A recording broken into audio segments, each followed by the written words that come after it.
नमस्कार, मैं प्रिया राज। आप देख रहे हैं एक न्यूज 24। आपको बता दें कि जैसा कि छठ पर्व महापर्व शुरुआत हो चुकी है, लेकिन सबसे मद्दे वाली नजर आ जाती है। लोगों को ये जानकारी अवश्य ही चाहिए जो पहली बार भगवान सूर्य की आराधना के साथ साथ छठी मैया का व्रत रखे हैं, उन्हें शुभ मुहूर्त जानना बहुत आवश्यक है। तो आज हम वही आपको बताने जा रहे हैं कि शुभ मुहूर्त कब है और आखिरकार पहली अर्घ क्यों देते हैं, इसकी अहमियता क्या है, महत्वपूर्ण क्या है। छठ पूजा हिंदू धर्म का एक प्रमुख पर्व है जिसे मुख्य रूप से बिहार, झारखंड, उत्तर प्रदेश और नेपाल में मनाया जाता है। यह पर्व सूर्य देवता और छठी मैया को समर्पित है। छठ पूजा के 4 दिन के अनुष्ठान में तीसरे दिन डूबते हुए सूर्य को अर्घ दिया जाता है और इस दिन का उद्देश्य सूर्य देवता और उनकी पत्नी प्रत्युषा को सम्मानित करना है। छठ पूजा का आरंभ कार्तिक माह के शुक्ल पक्ष की चतुर्थी तिथि को नहाय खाए की परंपरा के साथ हो जाता है और यह पर्व 4 दिनों तक चलता रहता है। दूसरे दिन खरना की रस्म पूरी की जाती है और तीसरे दिन यानी कि कार्तिक माह के शुक्ल पक्ष की षष्ठी तिथि को डूबते हुए सूर्य को अर्घ देकर छठ पूजा की जाती है और छठ पूजा के चौथे दिन सप्तमी तिथि को उगते हुए सूर्य को अर्घ देने के साथ ही छठ पर्व का समापन हो जाता है।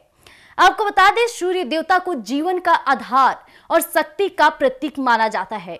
उनकी उपासना से न केवल शरीर में ऊर्जा का संचार होता है बल्कि मानसिक और आध्यात्मिक स्वास्थ्य भी मजबूत होता है। वे 9 ग्रहों में एकमात्र प्रत्यक्ष देवता हैं जिन्हें अपने भक्त प्रत्यक्ष देख सकते हैं और उनसे ऊर्जा प्राप्त कर सकते हैं। सूर्य देवता की उपासना का उद्देश्य जीवन में सकारात्मक ऊर्जा, स्वास्थ्य, धन और समृद्धि का आशीर्वाद प्राप्त करना होता है। आपको बता दें कि छठ पूजा में तीसरे दिन डूबते हुए सूर्य को अर्घ्य देने की परंपरा है। डूबते हुए सूर्य अर्घ्य देने के विशेष महत्व है क्योंकि यह समय प्रतीकात्मक रूप से जीवन के संघर्षों और कठिनाइयों को समाप्त करने और नव जीवन का आरंभ करने का संकेत देता है। डूबते सूर्य की पूजा करके व्यक्ति जीवन में आने वाले अंधकार को दूर करने और नई ऊर्जा के साथ अगली सुबह का स्वागत करने की शक्ति प्राप्त करता है। डूबते हुए सूर्य की आराधना के दौरान सूर्य देवता की पत्नी प्रत्युषा की भी पूजा की जाती है। प्रत्युषा का संबंध सांध्य काल से है और उन्हें शाम के समय की देवी माना जाता है। प्रत्युषा का नाम प्रत्युष से बना है जिसका अर्थ है संध्या या सूर्यास्त का समय। पौराणिक मान्यताओं के अनुसार प्रत्युषा सूर्य देव की दूसरी पत्नी मानी जाती है। कहा जाता है कि सूर्य देवता के डूबते हुए स्वरूप के माध्यम से उनकी पत्नी प्रत्युषा की भी पूजा होती है ताकि शाम का समय भी सुख, समृद्धि और शांति प्रदान करे।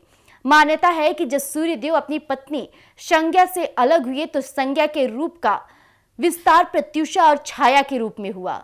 प्रत्युषा और छाया दोनों ही संज्ञा के विभिन्न रूप माने गए और सूर्य के अस्त होते समय प्रत्युषा का प्रभाव बढ़ता है। इसलिए डूबते हुए सूर्य को अर्घ देते समय प्रत्युषा की भी पूजा की जाती है।